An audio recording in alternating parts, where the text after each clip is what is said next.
नमस्कार दोस्तों, हरे कृष्णा, राधे राधे। कैसे हो आप सब लोग। आने वाली है 2026 यानी कि नया साल। और नया साल में हमारा ना बहुत सारे रेजोल्यूशन रहते हैं।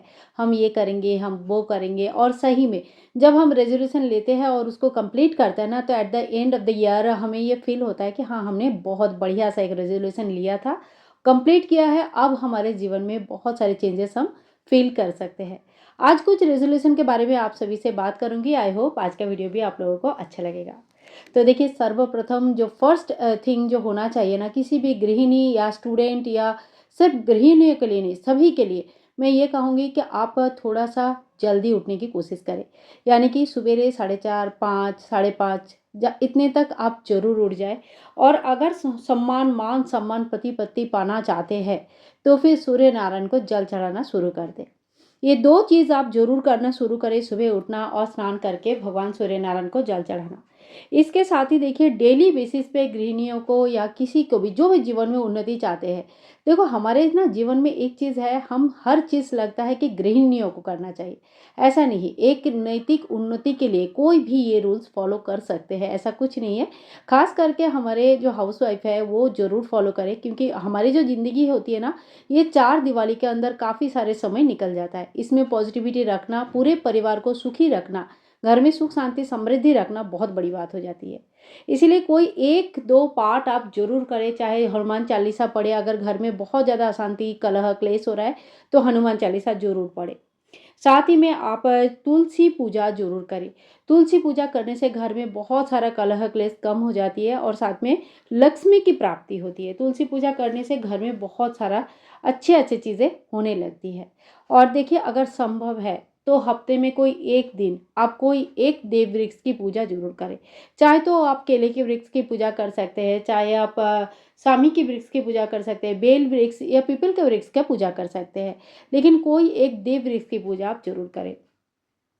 इसके साथ ही देखिए, 6 नंबर पॉइंट पे आती हूँ। सारे आदतें हमें चेंज करनी है, जो भी हमें पसंद था सब चेंज करना है, सब हमें छोड़ना है, ऐसा मत कीजिएगा। इससे बहुत ज़्यादा टेंशन में आ जाते हैं हम लोग और थोड़े दिन बाद हम एकदम थक जाते हैं, नहीं होता है हमसे। सवेरे का एक कप ऑफ टी हमें पसंद है तो हम पियेंगे, ऐसा कोई नहीं है। पूरे दिन में हम चल सकते हैं, योगा कर सकते हैं और बहुत सारे ऐसे अच्छी आदतें हमें लेनी है, मिठाई कम कर सकते हैं। लेकिन ज़रूरी नहीं है कि हम सबसे प्रिय चीज़ जो सुबह सुबह हमें एनर्जी देती है वो चीज़ को हम छोड़ दें। तो देखिए, ये चीज़ का हमें बिल्कुल ख्याल रखना है कि हमें हर अपने सुख को छोड़ना नहीं है। लेकिन हाँ, उसे अगर बहुत ज़्यादा पीते हैं तो कम कर सकते हैं। बहुत ज़्यादा चीनी लेते हैं, 2 चम्मच 3 चम्मच, उसे कम कीजिएगा, 1 चम्मच में लेके आइएगा। थोड़ी सी हेल्दी लाइफस्टाइल की तरफ हम बढ़ेंगे। इसके बाद हम नेक्स्ट पॉइंट पे आते हैं। अपनों की खुशी का ख्याल हमें ज़रूर रखनी चाहिए। जैसे बच्चे कुछ अच्छा अच्छा एक दिन बना दिया, कुछ अच्छा बना दिया, उन्होंने खाया, उनको अच्छा लगा। कभी हस्बैंड के लिए कुछ अच्छा सा बना दिया, कुछ हटके बना दिया, रोज़ दाल चावल से अलग करके कुछ भी एक ऐसा चीज़ बना दिया जो कि बाहर जाके खाने की ज़रूरत नहीं है, घर में ही आपने बना दिया। तो आपको भी अच्छा लगेगा, दिन थोड़ी सी अलग हो जाएगा और आपको अच्छा लगेगा। तो एक दिन, हफ्ते में कम से कम एक दिन ऐसा रखिए कि मैं आज कुछ अलग करूँगी, आज कुछ अलग बनाऊँगी, आज खाने का जो प्लेटर बनेगा ना बिल्कुल अलग बनेगा। देखिए, आपको खुद को कितना एनर्जी और अच्छा लगता है। इसके साथ ही देखिए, हेल्दी खाना घर पर ज़रूर बनाना चाहिए। हेल्दी खाना इन द सेंस कि बहुत ज़्यादा ऑयली खाना हमें नहीं खाना चाहिए। तो ये सारी चीज़ें ऐसा है ना, ये रेज़ोल्यूशन ऐसे है जो हमारे हेल्थ को बहुत ज़्यादा इफ़ेक्ट करता है। हमें अगर खुद हम सही नहीं रहेंगे, जब आप देखो ना, जब हम लोग बीमार रहते हैं, कभी हम ऐसा तो नहीं कि हम कभी बीमार नहीं पड़ते या जो हेल्दी लाइफ़स्टाइल जीते हैं वो बीमार नहीं पड़ते हैं, ऐसा नहीं है। जो चीज़ है वो चीज़ है। लेकिन अगर हम कोशिश करें और उस चीज़ को कम कर सकते हैं तो उसमें क्या बुराई है। अगर हम थोड़ा-सा 40 के ऊपर हो चुके हैं, हमें थोड़ा-सा मिठाई, थोड़ी-सी तेल कम करनी है, थोड़ी-सी हेल्दी खाना खाना है, बाहर का खाना थोड़ा-सा कम करना है, रोज़ खाते थे नहीं, अब हफ्ते में 1 ही दिन खाएँगे, करना है, तो क्या बुराई है। तो ये एक चीज़ आप करके देख सकते हैं, इससे आपको हेल्थ को बहुत फ़र्क पड़ेगा। ख़ास करके लेडीज़ को ये चीज़ ज़रूर करना पड़ता है, बहुत काम रहता है और हमारी बीमारी पड़ जो होना ना, ये एक कह सकते हैं हमारे लिए पॉसिबल ही नहीं है, टाइम ही नहीं है बीमार होने का। बच्चे हैं, हस्बैंड है, घर पूरा घर हमारे सिर पे है, तो हम बीमार नहीं हो सकते। तो इसीलिए अपना ख्याल रखें, अपने से प्यार करें और जो अपने से प्यार करते हैं ना वो मतलब ये सारी चीज़ें समझ सकते हैं। इसके बाद नेक्स्ट पॉइंट का आती हूँ, तो देखिए किचन को हमेशा क्लीन रखिए। इसके पीछे आप आध्यात्मिक कारण भी बहुत सारे आपको मिल जाएँगे, साथ ही में साइंटिफिक कारण भी मिल जाएँगे और डॉक्टर्स को पूछेंगे, किसी को भी पूछेंगे, क्योंकि किचन क्या है, किचन एक ऐसी जगह है जहाँ पे हमारे शरीर को चलाने के लिए ईंधन बनती है। यानी कि गाड़ी चलने के लिए जैसे तेल लगता है ना, वैसे शरीर चलने के लिए जो खाना लगता है, वो खाना किचन में बनती है। अगर किचन गंदा रहेगा तो इसमें कीड़े-मकोड़े होंगे, इसमें फंगस पड़ेगा और रोज़ खाना हम खाएँगे, डॉक्टर के पास जाएँगे, बहुत सारे पैसे खर्चा होगा। तो ये सारी चीज़ें क्या होगा कि लक्ष्मी चली जाएगी, ठीक है? बहुत सारी सारी चीज़ें रिलेटेड है। हिंदू सनातन धर्म में ऐसा कोई अंधविश्वास नहीं है, हर चीज़ रिलेटेड है। किचन गंदा रखोगे, लक्ष्मी चली जाएगी। हुआ ना प्रूफ, कैसे लक्ष्मी चली जाती है। तो चीज़ों को ऑर्गनाइज़ रखिए, किचन के सामान को अच्छे से ऑर्गनाइज़ करके रखिए, किचन को क्लीन रखिए और कोशिश कीजिए जितनी मतलब किचन को रात को बिल्कुल क्लीन करके सोना, कोई भी खाना-पीना ऐसे खुला नहीं छोड़ना, ये सारी आदतें हमारे अंदर धीरे-धीरे होना चाहिए। और इसके बाद नेक्स्ट पॉइंट पे आती हूँ, तो देखिए थोड़ा-थोड़ा करके पैसा हमें अपने लिए ज़रूर जोड़ना चाहिए। क्यों बोल रही हूँ? हमें ना जो देखिए जो इनके पास पैसे हैं, जो ऑलरेडी जॉब कर चुके हैं, अब जॉब छोड़ा है या जो घर से कुछ काम कर रहे हैं, उनके हाथ में थोड़ी बहुत पैसे रहते हैं। ज़्यादा भी हो सकता है, कम भी हो सकता है। लेकिन कई सारे हाउसवाइफ़ ऐसे होते हैं जो हर एक पैसे के लिए अपने हस्बैंड या अपने बच्चे के ऊपर डिपेंडेंट होती है, ठीक है?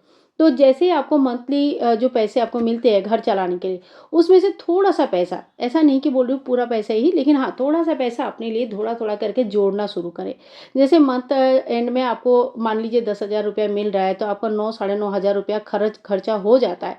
तो आप 500-500 रुपया करके जोड़ना शुरू करें। At the end of the year आपके पास थोड़ा-सा पैसा होगा, जिससे आप अपने मन से कुछ भी उसकी यूज़ कर सकते हैं। चाहे किचन के अप्लायंसेस लेना है, चाहे अपने लिए कुछ करना है या घर के लिए कुछ सामान लेना है या अपना शौक पूरा करना है, आप कर सकते हैं। इसके लिए आपको अलग से किसी से माँगने की ज़रूरत नहीं पड़ेगी। तो इस तरह से अपने लिए थोड़ी-सी बहुत पैसे जमा ज़रूर कीजिएगा, इससे आपको अच्छा लगेगा। थोड़ा-सा अपना आउटिंग, शॉपिंग, ट्रिप्स वगैरह प्लान कर सकते हैं। ज़्यादा नहीं होता है, ज़्यादा मेरा भी नहीं होता है, क्योंकि बहुत ज़्यादा अगर हम लोग बाहर नहीं जा सकते, बहुत सारा कारण हो सकता है, जैसे पैसे भी हो सकता है एक कारण, समय भी हो सकता है, बच्चों का स्कूल, पढ़ाई, बहुत सारी चीज़ें हो सकती है। लेकिन थोड़ी-थोड़ी, छोटे-छोटे ट्रिप्स जब होते हैं, छोटे-छोटे जब आउटिंग होते हैं, शॉपिंग होती है, मार्केट चले जाते हैं हम लोग, तो इससे ना थोड़ा-सा मन को फ्रेशनेस आ जाता है। कोई कुछ भी बोले, लेडीज़ जो है ना शॉपिंग करके बहुत खुश रहती है और ऐसा शायद ही कोई लेडी होगी जिसको शॉपिंग करना पसंद नहीं होगा। आप लोग मुझे कमेंट करके बताना। तो थोड़े-थोड़े, छोटे-छोटे टिप्स अपने लिए ज़रूर बनाना, ताकि आप लोगों को एक थोड़ी-सी नया-नया चीज़ें होता रहे। खुद भी बच्चों को ना थोड़ा-सा आउटडोर गेम के लिए आप नीचे भेज सकते हैं। अगर आपके बच्चे खेलने लायक है, तो उनको नीचे भेजिए। अगर आपके बच्चे बड़े हो चुके हैं, बाहर जा चुके हैं, नहीं खेलने लायक है, तो खुद भी 10 से 15 मिनट ही टाइम निकाल के थोड़ी-सी खुली हवा में बाहर आके बैठिए। पूरे दिन घर में जब मैं रहती हूँ ना, तो मुझे ऐसा घुटन-सा लगने लगता है, तो मैं खुद इस चीज़ को फ़ील करती हूँ। तो आप थोड़ा-सा 10-15 मिनट खुली हवा में बाहर आइए, आपको अच्छा लगेगा, ऑक्सीजन लेवल बढ़ेगा और काम में नया एनर्जी आएगा। घर का एक कोने में थोड़ी-सी जो ग्रीन क्या कहते हैं, नेचर जो होता है ना, यानी कि जो पेड़-पौधे होते हैं, उसे आप ज़रूर लगाइएगा। नेचर के साथ हमारे काफ़ी सारी बीमारियाँ कम हो जाते हैं, मन को बहुत ज़्यादा सुकून मिलती है, बहुत अच्छा लगता है। तो थोड़ी बहुत पेड़-पौधे आप घर में ज़रूर लगाइए, घर में तुलसी ज़रूर होनी चाहिए। अगर आपके घर में अभी तक तुलसी नहीं है, तो आप ज़रूर तुलसी लगाइएगा और नेचर के साथ थोड़ा-सा टाइम बिताइए, बहुत अच्छा लगेगा। देखिए, नेचर हमें बहुत कुछ देता है। इसके बाद last but not the least, last में यही बोलूँगी कि शाम के टाइम पे, धूप-दीप के टाइम पे आप अपने घर पे रहिए। धूप-दीप के टाइम पे किटी-पार्टी जाना है, बाहर जाना है, घूमना है, ये चीज़ें जितना कम हुआ उतना अच्छा है। क्योंकि शाम के टाइम पे जब घर में शंख ध्वनि होता है, घंटा ध्वनि होता है, धूप-दीप जलती है, तो उस घर में लक्ष्मी आती है। तो इस तरह से कुछ मैंने आपको 14 रेज़ोल्यूशन बताया, जो कि एक हाउसवाइफ़ या तो फिर कह सकते हैं कि इसमें से कई सारे पॉइंट्स ऐसा है जो सबके लिए है, नॉट ओनली द हाउसवाइफ, ये कोई भी मान सकता है, किसी के लिए भी बहुत अच्छी पॉइंट्स है।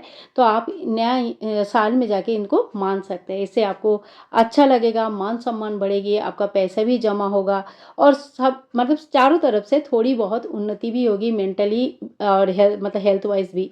तो आज का वीडियो आप लोगों को कैसे लगा ज़रूर बताना।